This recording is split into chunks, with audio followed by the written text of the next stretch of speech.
What soccer mom visits her kids at school activities during the day, then catches a flight to another city to referee a professional soccer game over the weekend?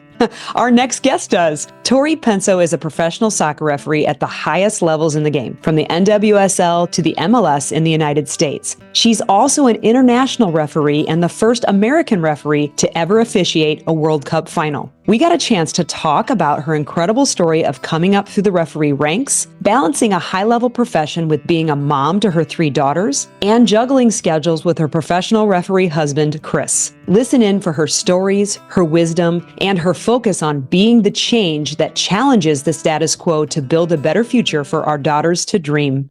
When you come to Ellis Dental, our spa-like treatment makes you wonder if you are actually in a dentist office. From the warm greeting to the modern design, massage chairs coupled with the heated pillows and blankets, your teeth will never be treated better. Your time is important, and as such, we never double book, we don't run late, and our all-female team provides a level of care and compassion to the experience.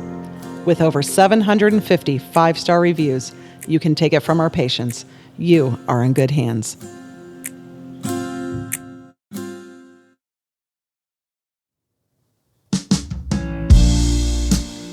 How's it going, Jen? Good Sunday morning. It's a good Sunday morning. And for those of you listening, you're probably thinking, that doesn't sound like JB. I was going to say, we missed the vocal stylings of JB, but we've got another one. We do, yeah. So this is Zach Lewis subbing in for Mr. Anderson while he is doing actual soccer dad duty up in Michigan. So thanks, JB. Not soccer dad pod duty. No. He's not recording. He's just, out there supporting his kids. Nice. Up in Michigan, up where it's nice and hopefully breezy. And yeah, probably cool. Although here in St. Louis today, it wasn't bad. We cannot complain. No, today was good. I mean, based on what we know it can be.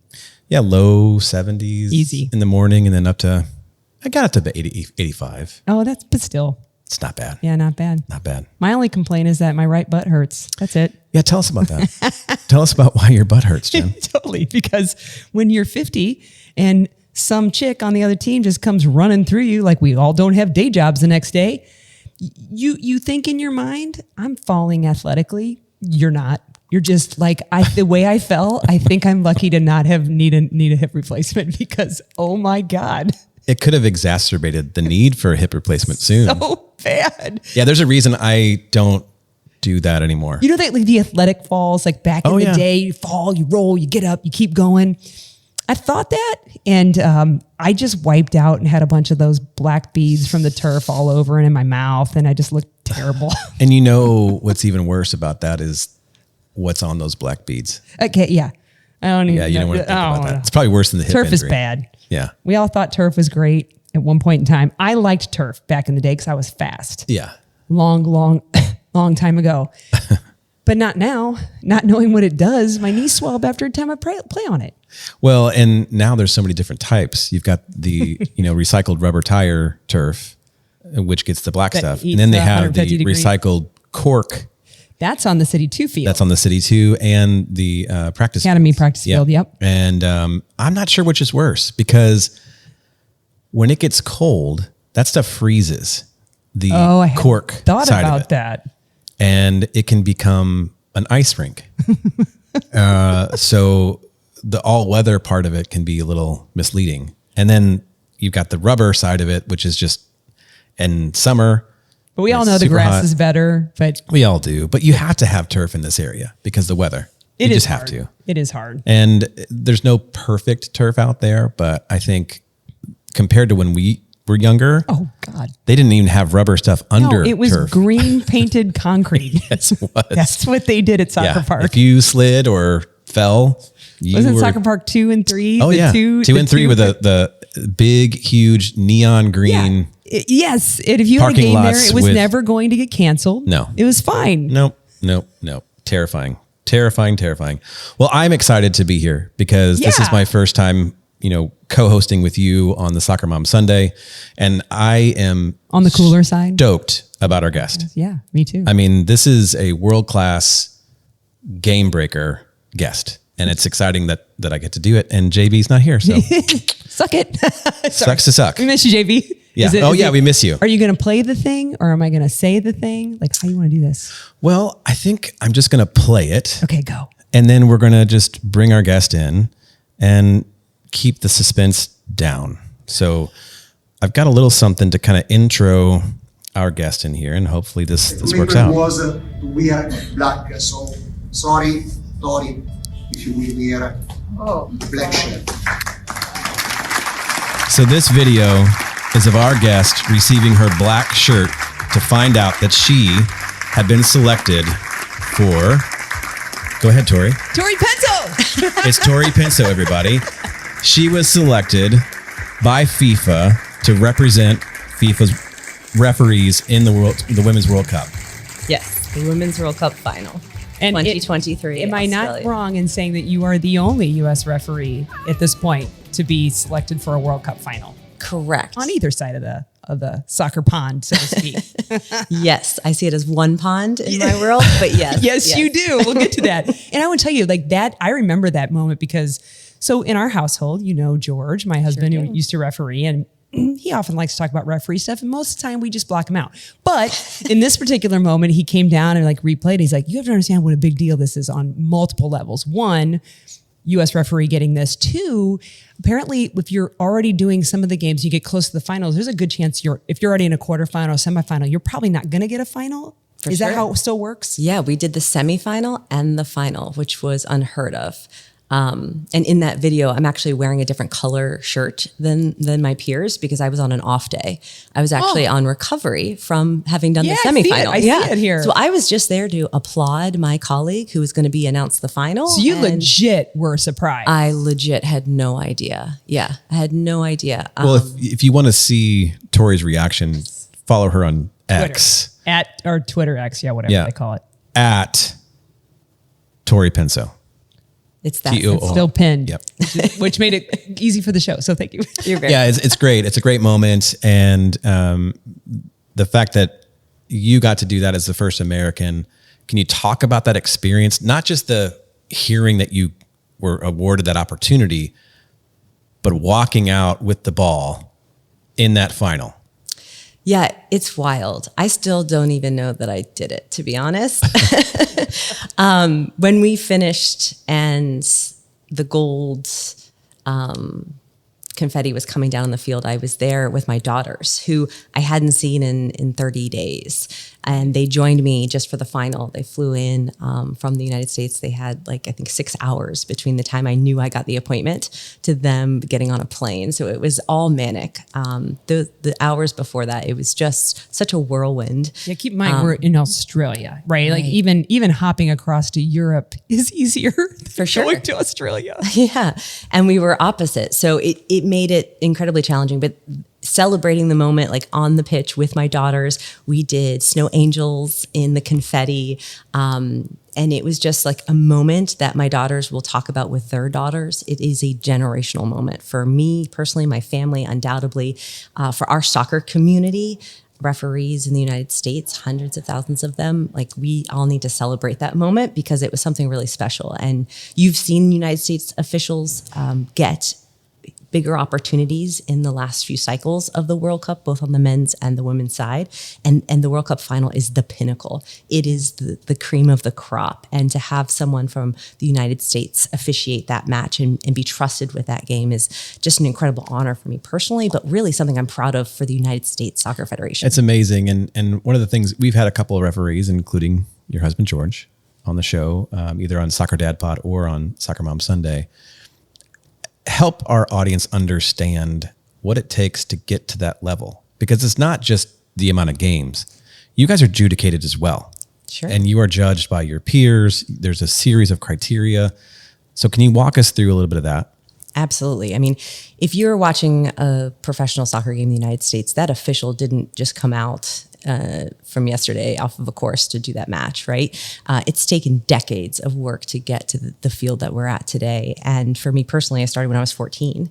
And every game is an opportunity to learn and grow. I'm still learning. I just finished my analysis from my match last Saturday in preparation for my match this upcoming weekend. So we're constantly trying to get better every single match that we have. And like the players, the officials actually go through a very similar cycle. So it's a 4-year cycle for a World Cup.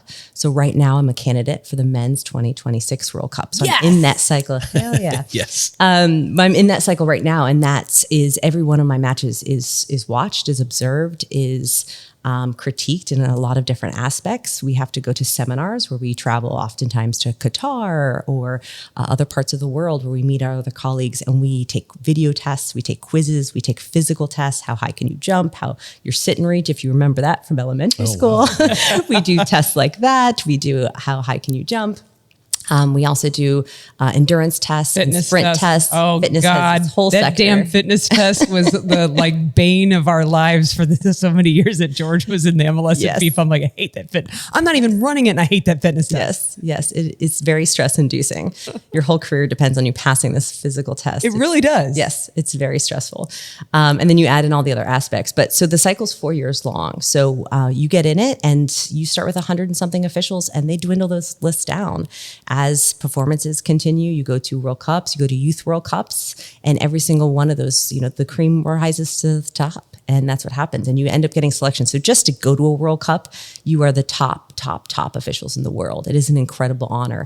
And then to make it to the final is just a dream come true. You mentioned refereeing when you were young. We all started, I reffed because my dad said, this is a good way for you to make money. For sure. One, and it was at the time. And two, understand the sport one of the sports I played. And just, this was also the time when your parents would just drop you off at Fenton City Park and maybe not come get you for 5 hours. Yep. And there was no phones. So that a long time ago. But you have a horror story and I have a horror story, and mine was not as bad as yours because I read about it. But I was probably about 14, maybe 13. I don't remember when we got to, I was a center. I don't remember if I had lines. I think we had linesmen at the time, linesmen. So that goes back to the verbiage of the time. And it was a second grade boys game. I'm not even kidding. And this is when we had kids playing full 11v11. So a bunch of second graders trying to play on 11v11 field, which is ridiculous. And I was so nervous, and I was out there, I'm just thinking about the first parts of the game, like check their rosters. That's when you made them knock on their shin guards, show me your cleats. Cause are any of you wearing studs? Of course, none of them wearing studs. No one wearing, but check me earrings, can I see all your numbers? And you're just nervous about that. And I remember I was in the middle of the field and I had to go to the other team, and I just hear this coach. So I'm smaller at the time. And so this coach in my mind is huge. I don't know how big he was, but he was just huge. And he was like, oh, well, boys, we got ourselves a girl referee. And I'm like, first of all, we're not in Texas. We don't talk like that. And but it was so embarrassing because I was like, I haven't even done this game yet. And I was thinking, and then he said, young lady, do you think you can handle some second grade boys? And I'm thinking, they're like, what are they? 8, 7? I'm pretty sure I'm double their age. I got it. And it just made it so weird. And then I just remember that game. Some parts of it blank out in my memory because it was just so traumatic at the time to have. And that was before they yelled at me after the game. I don't remember that. I certainly don't have your story. Well, it was a very big deal. What is the story? 14. I got lots of stories. You got the one. So what you said. Don't Google. I Googled, and don't believe everything on Google. Yes. But your story about being 14 and chased to a car. Are you kidding me? So you weren't driving, so somebody was in the car. So I wasn't actually 14 at that time of the story. I think I was probably 18. When you were 14. I started when I was 14. Okay. Yes. But that story, I literally had, it was a U16 boys game, and I probably made some bad decisions. Could you handle them? I mean, clearly I couldn't. They didn't think I could.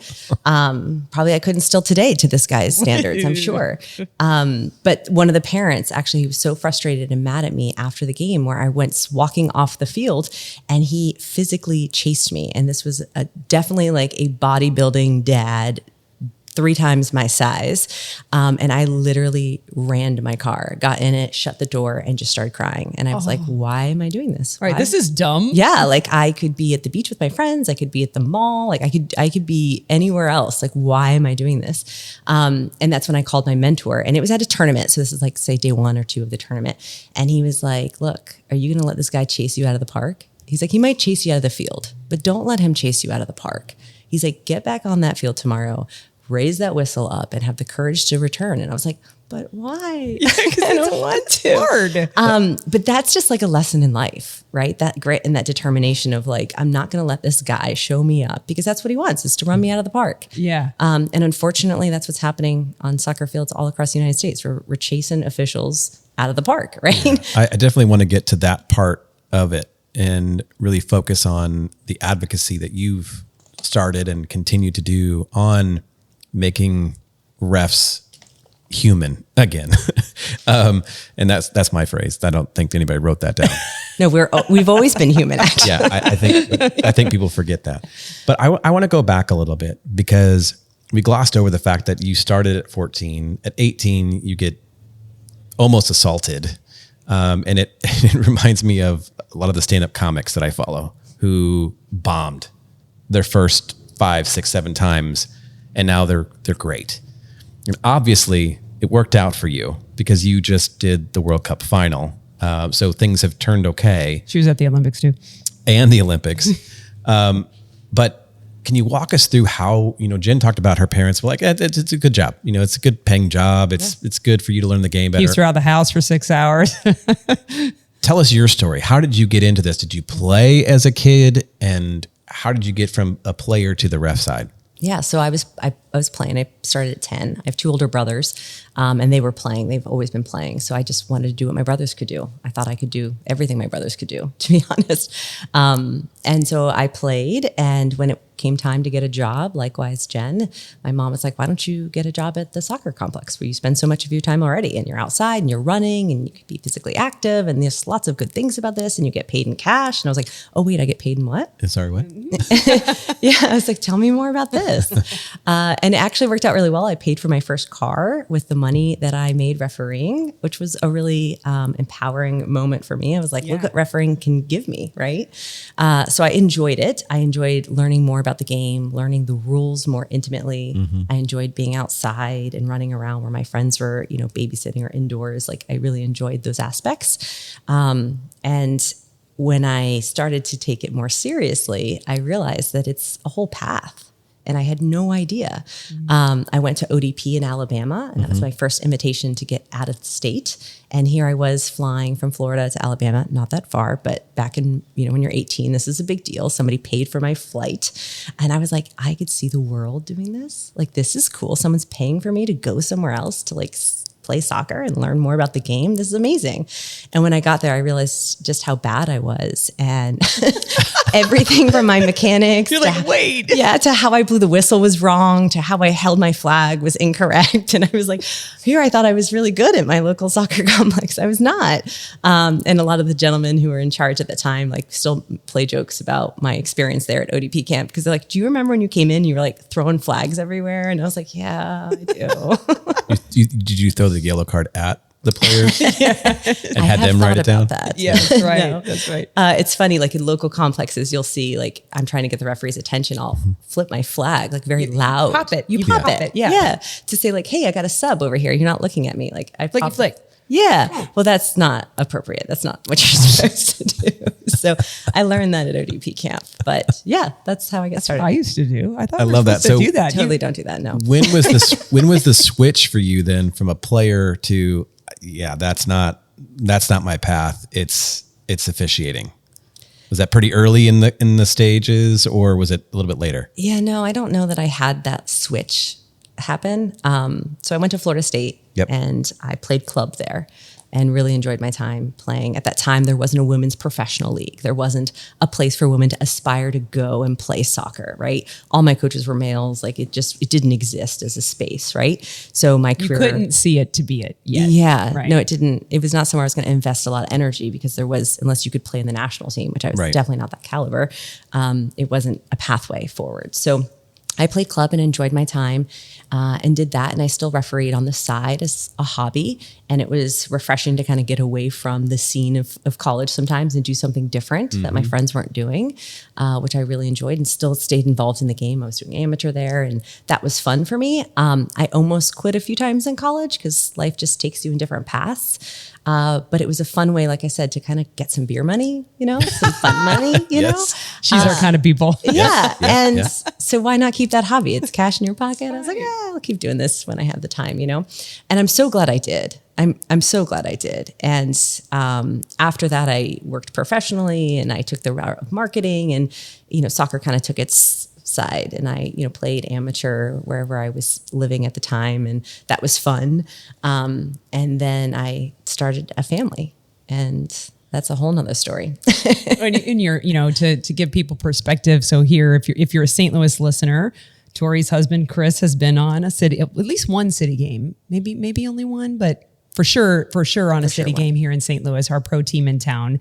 So you've got Tori. I had just George was refereeing. The only time we were both refereeing is because he stupidly thought that this would be something fun for us to do early when we were dating because, I didn't golf. And he was like, this would be fun to do. And somebody talked me in to get my, to come back and do my test again and just referee like D3 college here. And I was like, this sucks. And I don't like getting yelled at for stuff I know. I don't even like getting yelled at for stuff I don't know. And they kept assigning me to other places. We weren't even like reffing together, but 2 times. So I was like, this is stupid. So I'm saying that like, it's interesting that you referee, Chris referees your husband. You got 3 girls.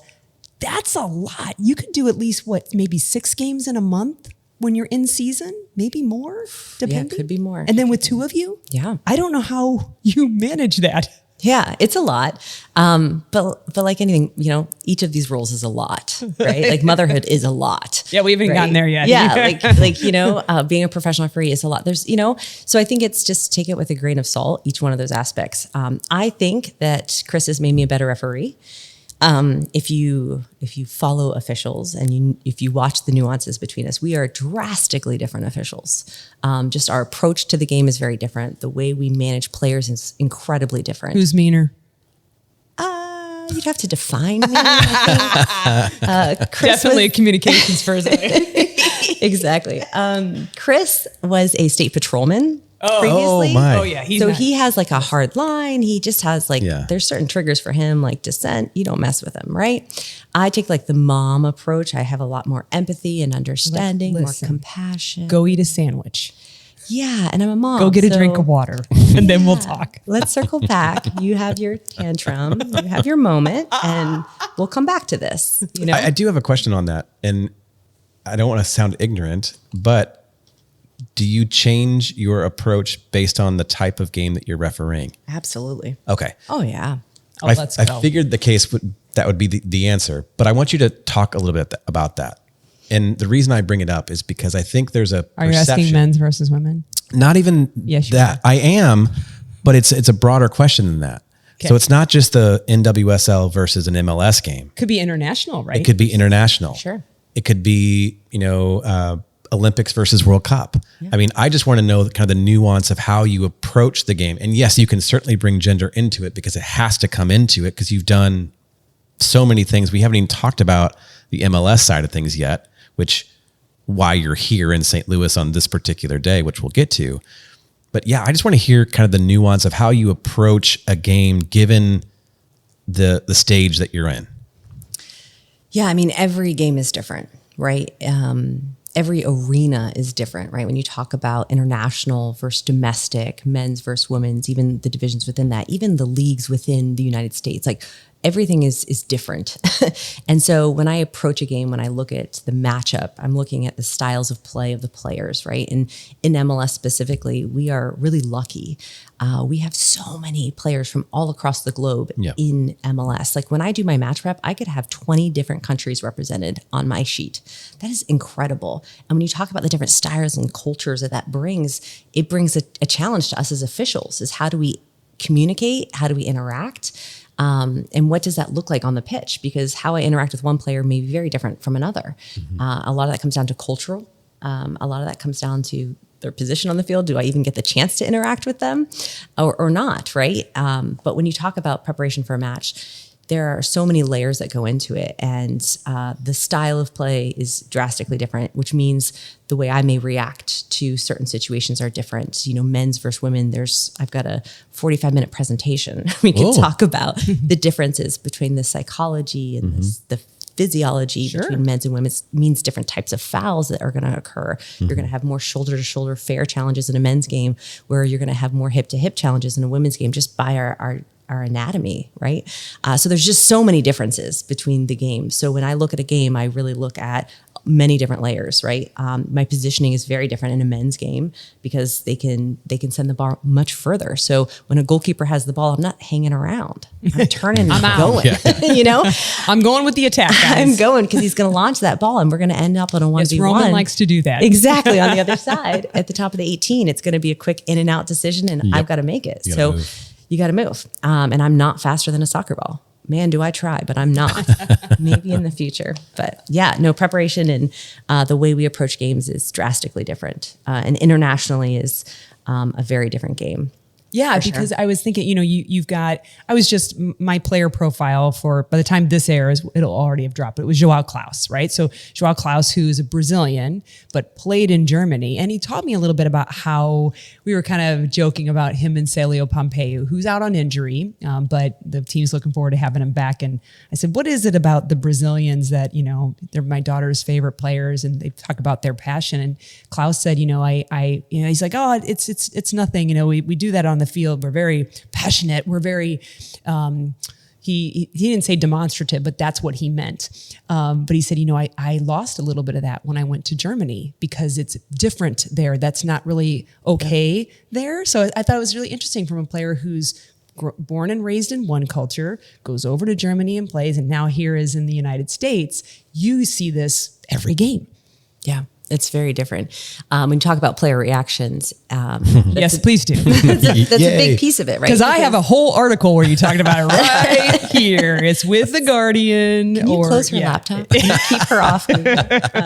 No, that was the one about the dads. The other one was on CNN. And I really loved, you were talking about the differences of like the reactionary responses. The maybe immediate emotions versus the calculated, I'll get you back later's.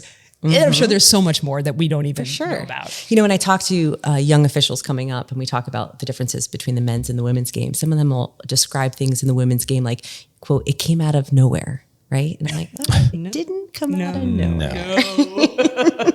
There's a reason. It may have come out of a game 2 seasons ago. Yes, please. But it didn't come out of nowhere, right? And there's just really interesting nuances between the difference, right? If a guy feels like you got him, he's going to get you right back in the next challenge. You're going to see the retaliation happen almost instantly, right?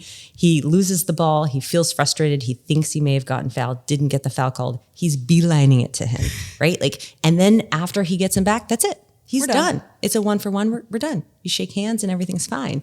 On the flip side, on the females game, it's definitely not that way. And I think it's important for us as officials to really understand those nuances, right? Because things don't come out of nowhere. You said they didn't also, at the time anyway, could have changed. They didn't like to be talked to. Like, you will talk more to the men, and I don't know what that sounds like, but that the women were like, no, don't talk to me right now.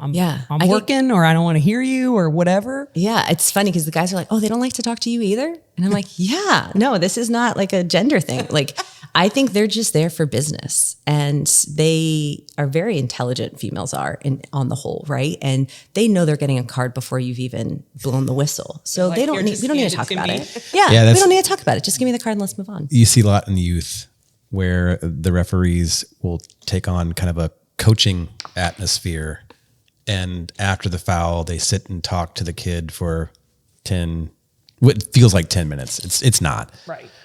And the kids are like, ugh. It's just, and then you ask the kid what they say. I don't know. Same thing they say when you say, what did your coach say after the game? I don't know. Nothing. Something. We did a good job. Tori, I really love that. And one of my favorite books is Malcolm Gladwell, Talking to Strangers. And what you just said really reminded me of kind of the premise of the book, which is we think we know how to read people based on their body language, based on the tone of their voice, based on the words they're saying. And the reality of it is all of those things are unique to that person's background and culture. And it sounds like that's a lot of the prep that you do going into a match, is trying to understand not only the 20 different countries that might be on the MLS pitch tomorrow night, but also the nuance of and the particulars of their culture and how to communicate. So how do you prep for that? I mean, how do you get down to that level to where you understand that person has these things and you can't assume that they have those? So you have to do a lot of homework. So I'd love to hear a little bit about that. Yeah, I mean, there are referees in our league that know this inside and out, right? Yeah. Chris is one of them because he's been in the league for 15 years, right? I'm year 5 in the league and I'm still at like game 40 because I leave so often for international duty. Right. So I'm not here, which makes it even more challenging because it seems like every time I take the pitch, the guys don't know me yet. So it's almost like we're doing this dance all over again. Mm-hmm. And so not only do they need to get to know me and build trust and respect, but it's the other way around as well. I need to also build trust in the relationships that we build on the field. And that takes time. You know, it's not built overnight. And so I can do all the research I can do. I can talk to my peers. We watch a lot of film. We watch a lot of games. And to try and, watch the nuances of how players are interacting with officials, what's working and what's not working. Yeah. And that can vary from game to game based on, the situation that is unique there. So it's really about learning and just like we do on the youth fields, like it's test and learn. It's, the soccer field to me is still a playground. It's a place to play. It's a place to try things. And if it doesn't work, not going to say that again to that guy, right? Like, and pivot over here. And that's part of that agility on the field. It's not just your physical agility, but it's your ability to adjust. Here at Alice Dental, we are a lot like you. We are all from St. Louis, we all have kids, and we take pride in catching potential issues earlier so that it makes it easier on everyone. Our early prevention techniques help save families in the long run. Not only are children under 2 free, we have a successful track record with special needs kids. And most importantly, we have chocolate-flavored toothpaste. Ellis Dental, your kids are in good hands. It's almost like getting to know your fellow in your playing days, right? You play with this teammate, and I know that, Dina is not like, just as an example, is going to be somebody who explodes quickly. It's going to be over. But Karen might be a little bit slower to anger. And if she's mad, all hell's going to break loose. And you start to learn each other as a team. I would imagine you have to, you have a couple teams. You got to learn the 2 teams you're working with. Probably have coaching teams you're dealing with. And then you're also working together as a referee unit, the 4. Yes. That's a lot. We're acknowing that, Jen. Yes, we are the 3rd team on the field. That's right. Yes. The game doesn't happen without it. And we've tried everything with VAR. And VAR is, there's some good and sometimes you're happy. City was pretty happy the last game with one of them and not happy with another. But, it can't completely replace the human element, in my opinion. No, and I think, VAR has given you kind of a viral moment. However... but we have one that precedes that. Yeah, it's a smaller however. I one-upped the however. Yes, I did the however and the therefore. You did. It was one of my favorite moments because I was in the stadium when the original however happened. This is for St. Louis fans. Yeah, at City Park. And then you took it to a whole new level. You're like, listen, if you're going to boo me, then I'm going to teach you how what the rule is, people. And my favorite part is that you've got that kind of highlighted in your social media on Instagram. So you're not like shying away from it. You're diving all the way in, and I absolutely love it. And I love the fact that you have. You're going to play it? I certainly can. I'll tee it up. Ask her. Should we play it? You can play it. Yeah. But I want to hear more about the other side of this, which is on the youth side, we're struggling to maintain. First of all, we're struggling to get people to sign up to be referees. My son did a very short stint, but he just, because of his academy, he can't be there as much. Liam does right now, just CYC at this point. But they get every week, it's an email, desperately needed, desperately needed, desperately needed, desperately needed. So if U.S. Soccer came to you and said, how do we fix this? How would you approach it? I think we have to change the narrative about officials.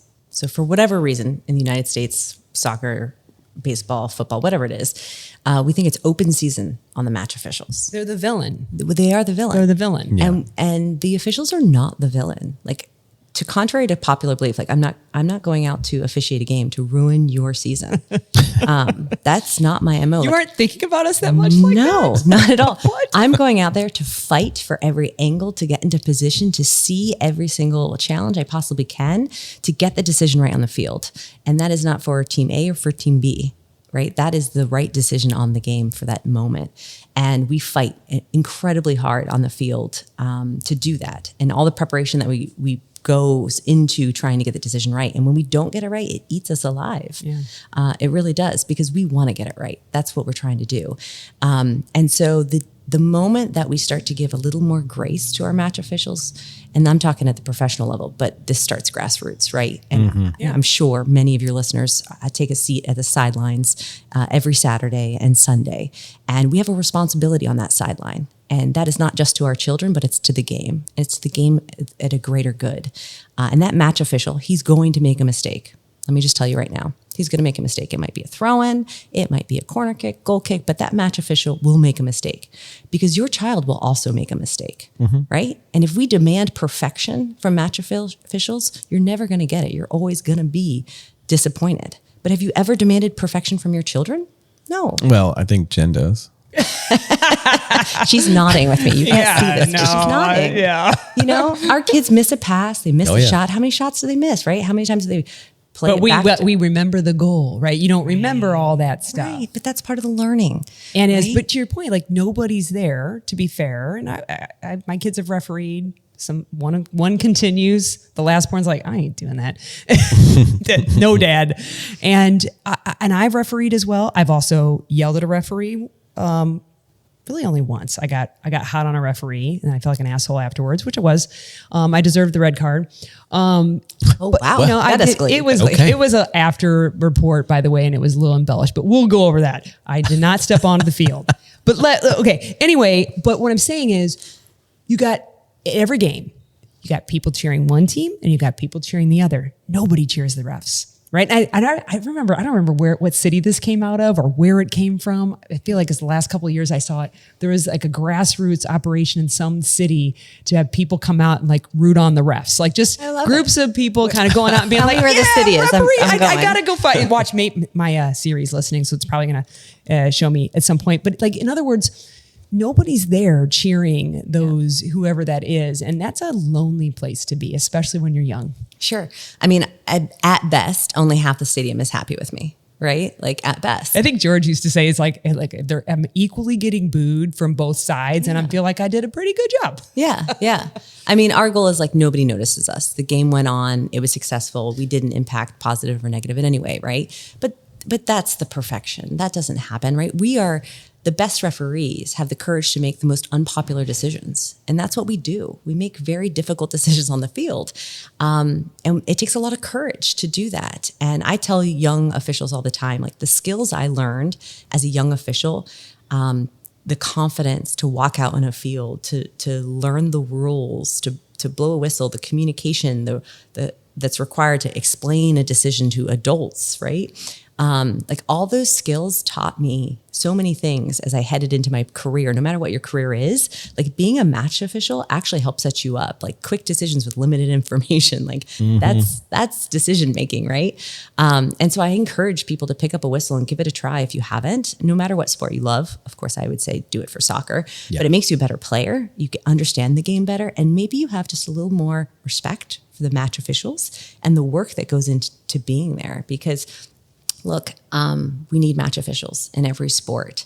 And if we keep chasing them off the field, we won't have those games on Saturday and Sunday to enjoy.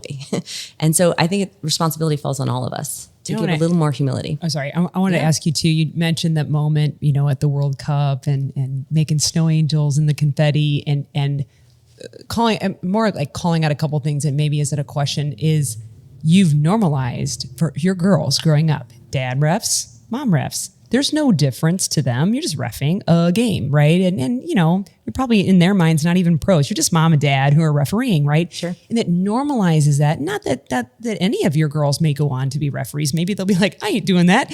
But they can dream it. They can see it. They can be it.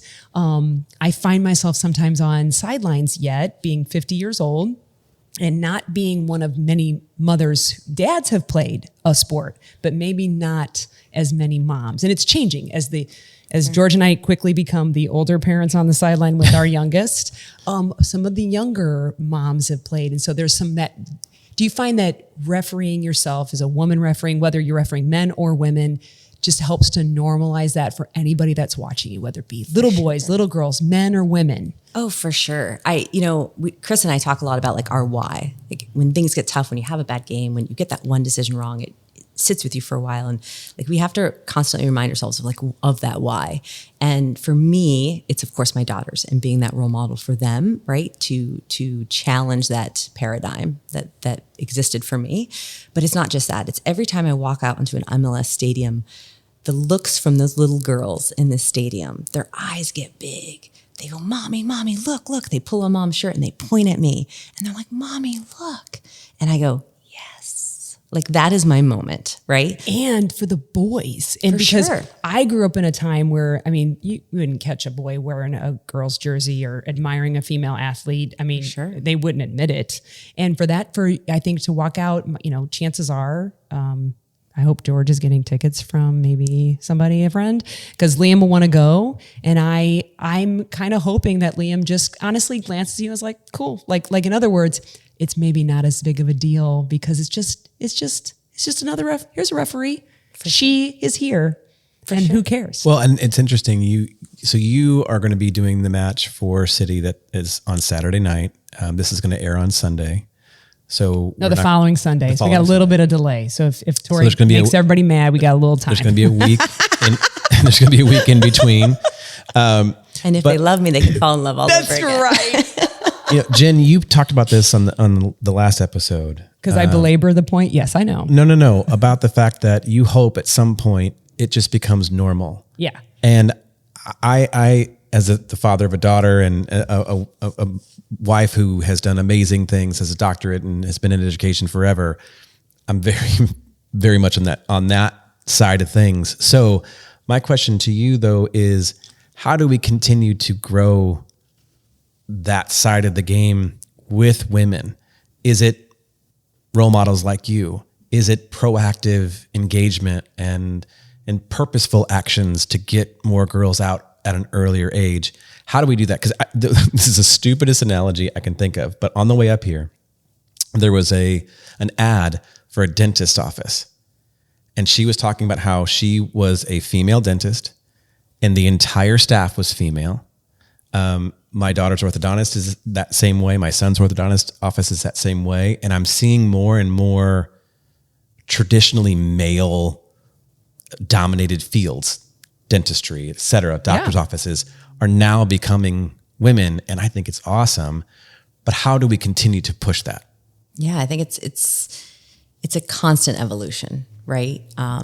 I help support in college officiating at NICE, so our managing director. Yeah, I didn't even mention that. I was too busy. I'm like trying to mention everything that you do besides being also a mom. It's a lot. But adjunct professor. Whatever. All the things. But the point I bring that up is in college officiating, we have less than 10% females, and we host a women's summit. This will be year 4 that we're hosting it.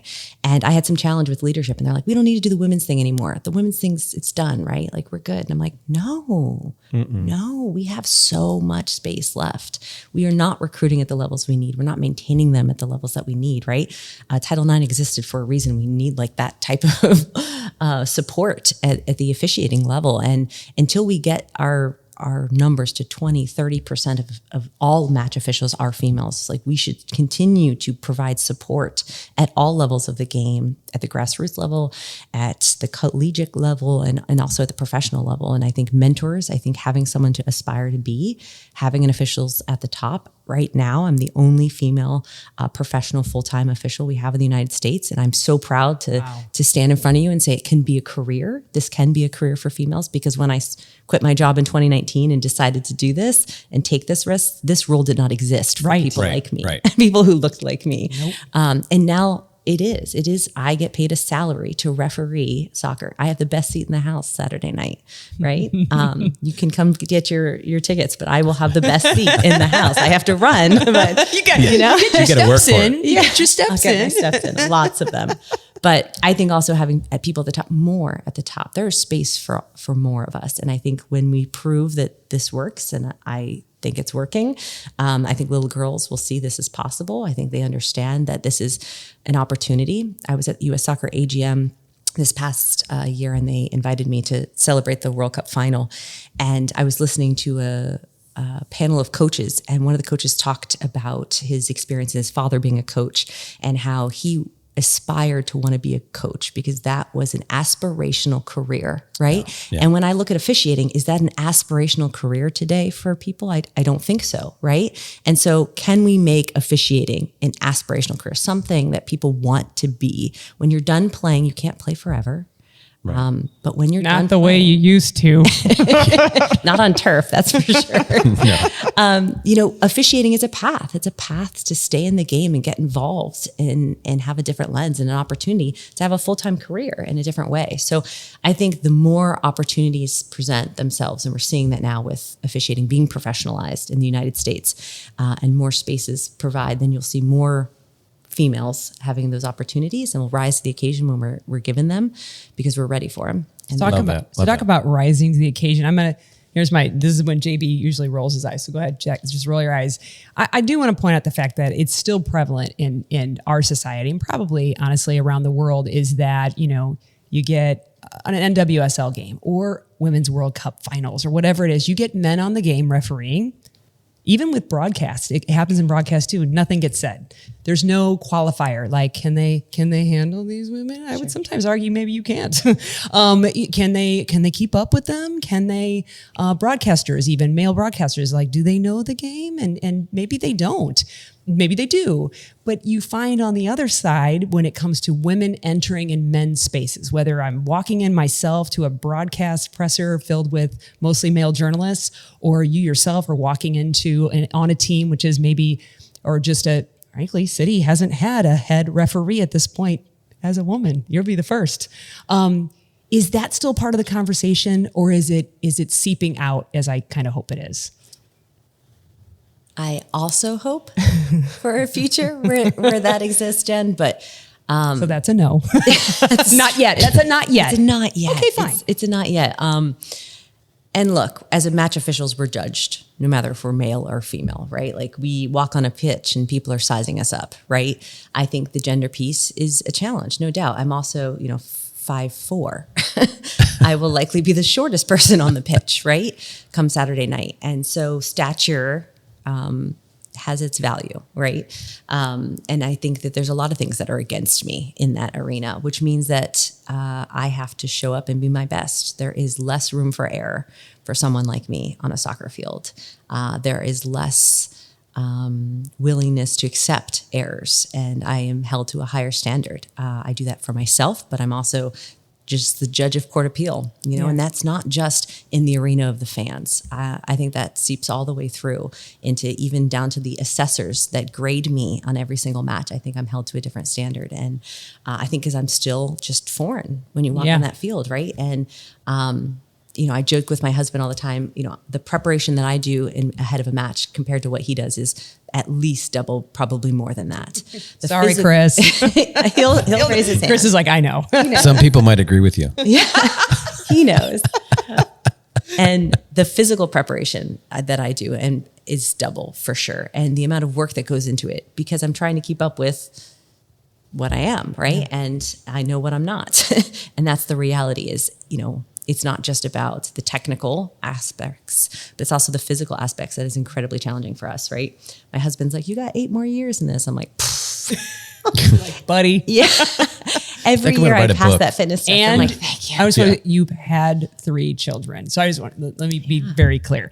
Not just had, she has 3 children. But I'll say that the body is different when you have children, and it's more challenging to navigate this foreign thing that I can't get to do what I was able to get it to do, not only longer ago, but pre-children. I mean, men don't go through that kind of, we all age, but don't go through that kind of process. So it's also not that you're in your, 25 years old and before you've had any kids kind of a deal. You're a mom. Yeah. And you talked also before, I think too, about, being a mom has maybe made you a referee. And other than the obvious joke of refereeing your kids' disputes, what do you mean by that? Yeah, I think there's skill sets as a mom that you develop. I think patience is one of them. Yelling is mine. Yelling. I don't know that I've acquired yelling. Oh, it's good. You should use it. I do enough of that in my real job. Yeah. When I come home, there's no yelling. But no, I think there's a lot of things that you pick up on. It's patience is for me, hands down. My children can have a tantrum and have an emotional outburst. And I know that in 30 seconds, in a minute, 2 minutes, whatever that duration is, they're going to come back to me and then we can have a conversation. Wait, you're talking about your kids or the soccer game? Yes. Good. Well played. This guy know. All right. I've been waiting for this conversation since January when I stalked her. Yeah, I can tell. No, it's good. It's good. It's important because I think I guarantee you, most people listening to the show, most people who are going to watch the game on Saturday night have no clue who you are beyond what you're doing on that 90-minute pitch. Sure.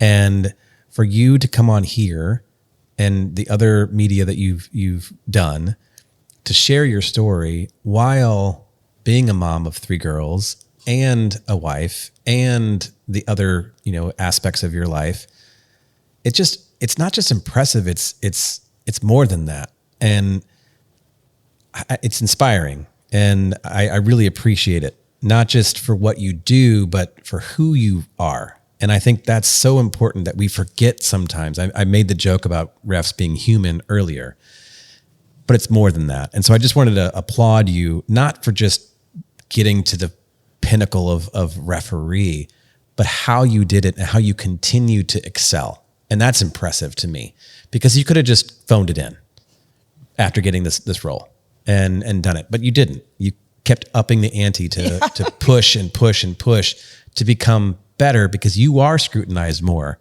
likely than your male counterparts. Sure. So how do you keep going? What's the motivation? What drives you to keep doing what you're doing? Yeah. I mean, that's a trailblazer, right? Is paving a path, and it's forging that path is incredibly difficult, right? And there's so many elements that when you are a first, that is challenging with that, right? Everything from just trying to get a jersey that fits me, right? Because I am 5'4", and I have to remind them that we're not many men. Yeah, men's small doesn't work. Like that's actually a pajama shirt for me. Thank you. Right. God. So like just small things from just getting a uniform that fits me, right? To adequate other resources that are. Well, I would imagine facilities at a lot of these stadiums are not designed for multiple genders for the referees. Yeah. And luckily we have a CBA that helps drive a lot of that. So we are protected and we do have separate spaces and they're required to have that. But, the first females who were assistant referees in this league didn't have that. No. Right. And they were put in the janitor's closet, right, to start. Yeah. So, that's some of the challenges that come with being first. And that's also what I signed up for, right? Because what I know is that by me taking every difficult step forward I take, someone else behind me can run a little bit further, a little easier, right? And so that's the motivation, whether that's my 3 daughters or that's a young lady I haven't yet met, right? That is inspired and encouraged by the conversation we're having today. And so that's what motivates me. It's that little girl in the stadium, when she sees me walk on the field and is so ecstatic. Those are the moments that make all the grind, all the challenges totally worth it and make me go, okay, so World Cup final, great. What's next?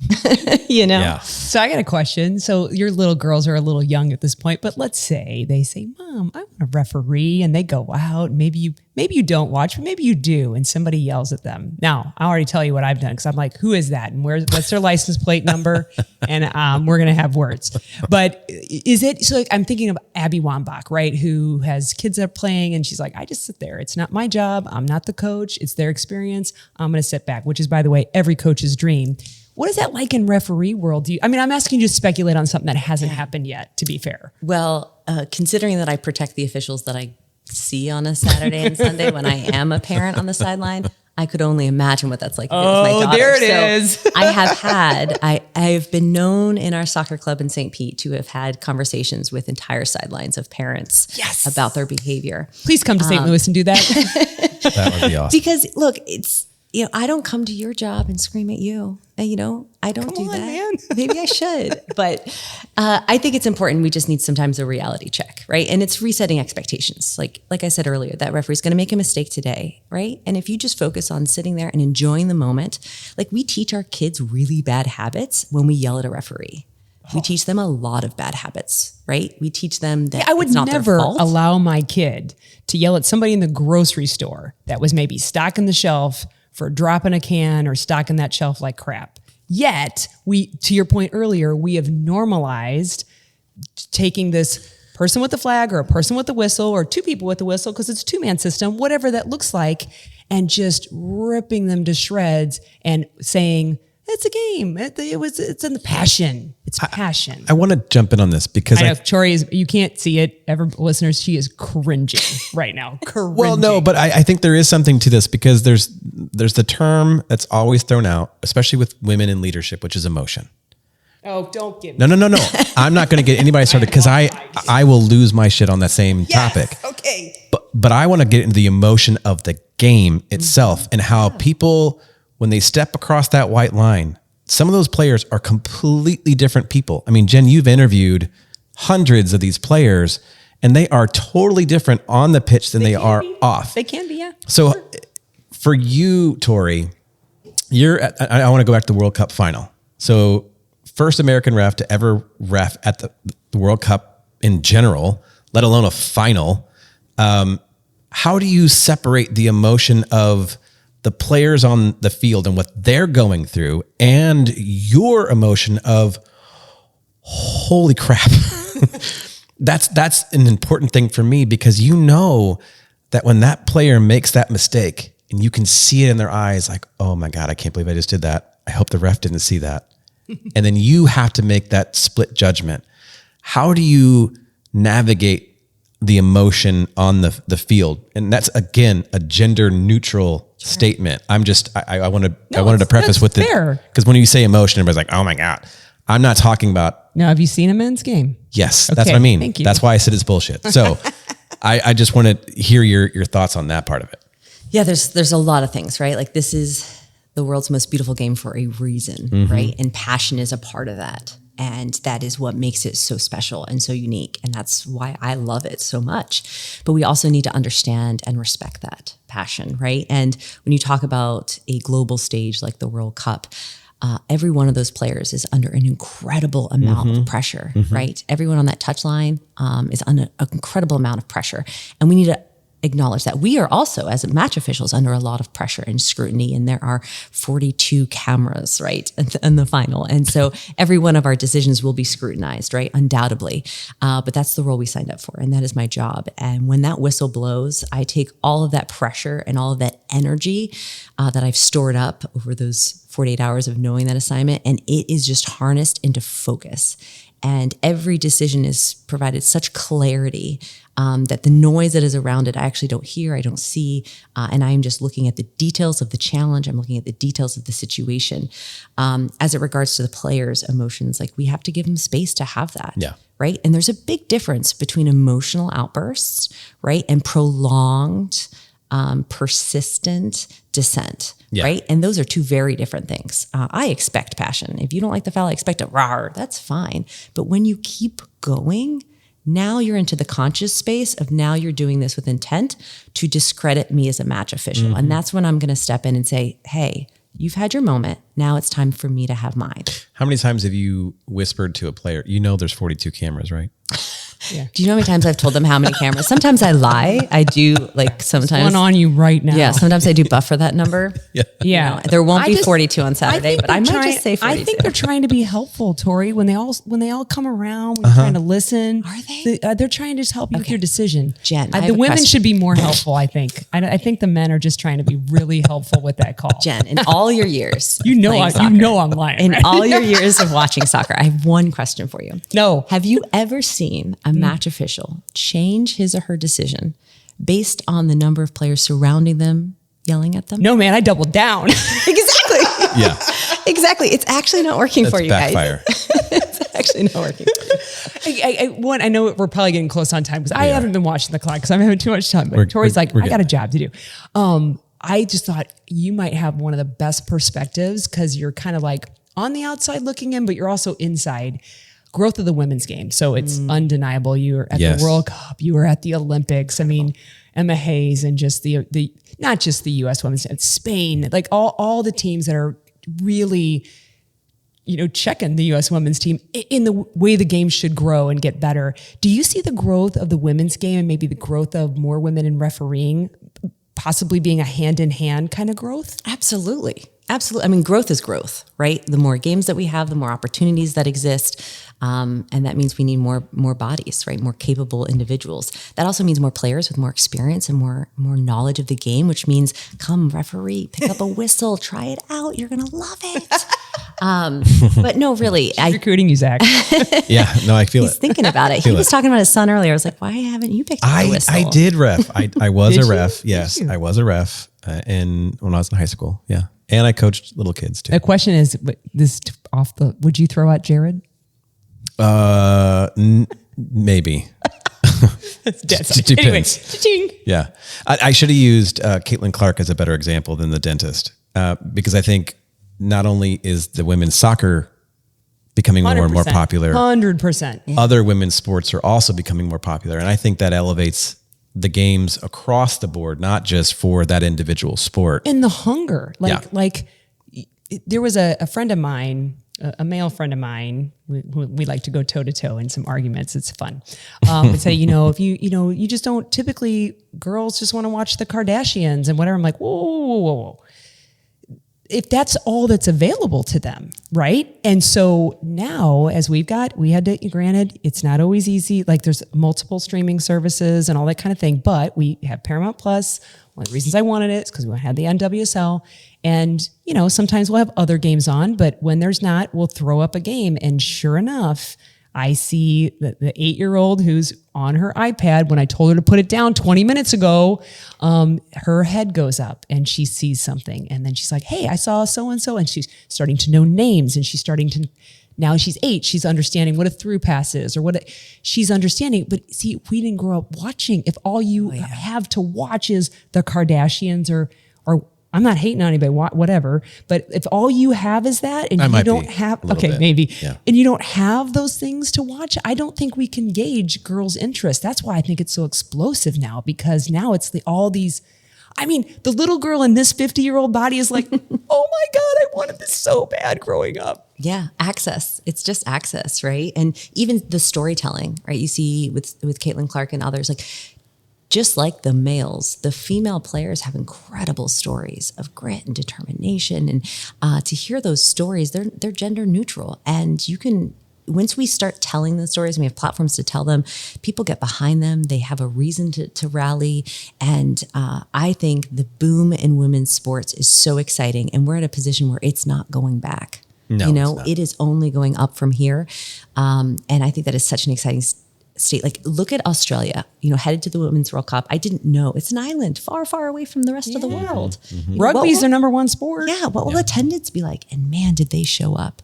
It was incredible. Almost every one of my matches, we did 5 games, was sold out. We had 2 in the big stadium in Sydney with over 75,000 people, and they were on their feet the entire time. Jake Girdwood Wright, who is from Australia, he's a Yep. fresh new 20-year-old here in St. Louis who's come across seas to live here. I asked him in his interviews, like, what do you having the sport on an international scale? And he's like, I was at the final and it was amazing. He was like, it was so good for our country. It was so exciting. I loved every part of it. And so it was just awesome to hear that from, a young guy who's playing MLS over here now from Australia, and he's just turned 20. Well, even in Germany, in the Olympics, men's matches and women's matches, the attendance was, I don't know the official numbers, but very, very similar. And even you would go out kind of into the countryside, so to speak, of Germany. There wasn't as many for either the men or the women's, but the finals were huge. Everything was huge. I just want to know, Tori, do you have a publisher yet? I mean, I'm just, who's helping you, pin your story? Because you are not just a trailblazer in the sense that you broke a glass ceiling. You broke several, and you continue to do that. So I think having your story memorialized has to be a thing that's potentially on the horizon. If it's not, I've got some people I can connect you to, and I'll just put my 5 cents in there. But this has been a pleasure, not only to work with you, Jen. No, wait, I got one more. No, that's fine. I always have one more. I always have one more question. I'm not ending. You get the final word. JV always slides the music on. I'm like, turn that down. Listen, turn it down. You get the final word. Okay. I just wanted to say before you asked your final question, so that you do get the final word, that it's been fun working with you. Yay. Tori, what an amazing opportunity to meet you, and wish you all the best in City's future on Saturday night, depending on how that goes, but just in everything you do. So thank you so much. Thank you. She's like, either way, I've been on the world stage. I can handle St. Yeah, I think she for a got little it. bit. Yeah, I think she's got this. So probably maybe the hardest question to ask you, are you a soccer mom yet? Like, you're a mom. Are you a soccer mom yet? Are they playing? Oh yeah, they're playing. Okay. So you're in. Oh, yeah. So she just mentioned, saving refs at her fair. kids' games. It's Friday. I don't know. Right. So soccer, all 3 of them play? Yes. Okay. So they're all, yay. So I always ask the guests advice. So come on. So whether it's from a referee perspective, mom perspective, a lot of parents listen, and then some poor children who are like, can we just turn on Taylor Swift? And they're still listening to this podcast. Hey kids, any advice for those, whether we're towards the end of our soccer journey as parents, or you're starting and you got that, young one that's just raring to go, or maybe, picks up a whistle and blows it incessantly around your house. Any words of wisdom from somebody who's seen the game from literally all perspectives? Yeah. I think it doubles down on the conversation we've had today, right? Is when you're on that sideline, you're an integral part of the game. You are such an important part of your children's journey, of the game and the growth of soccer in the United States, period. Yes, as a soccer mom on a Saturday or Sunday, like that's the role we play. And to know the responsibility that seat is on that touchline or that bench or that foldable chair that you're on. And that responsibility that we have, we are role models for our children and our children's friends. And the way that we interact with match officials is so incredibly important. We talked about passion in this game, and there's going to be a lot of it. There's going to be a winner and there's going to be a loser every Saturday and Sunday. And what we have to do at the end of the game is shake the match officials' hand, say, thank you so much for coming out here. We look forward to seeing you next week. And I love that. That's what it's about. And sign your kids up to be referees. They'll be better players for it. And you could even go referee with them, mom or dad. Yeah. And look, soccer's given me everything. And I've gotten to travel the world. And if you told my 16-year-old self that I would be here in St. Louis about to do a match, talking with you fine folks, I would say, no way. But, you never know where life's going to take you. And as a soccer mom, enjoy the seat on the sideline. Yeah, and this is, we talk about music a little bit. This is Ben Sollee, and the title is When You Gonna Learn? Parents are never going to learn. I picked that for a lot of people to listen. Who needs to hear When You're Gonna Learn? It's officials. It's the parents. That's right. It's everybody. We all need to learn better. Soccer Mom Sunday. That's right. Oh, wait, hold on. Like, review, follow, share. And I always throw in subscribe. I think you got to subscribe to something. Let's do it. I love it. Thank you so much, Tori. Thanks, Jen. It's my pleasure. Then a little Liza Jane comes a calling your name. You try to resist.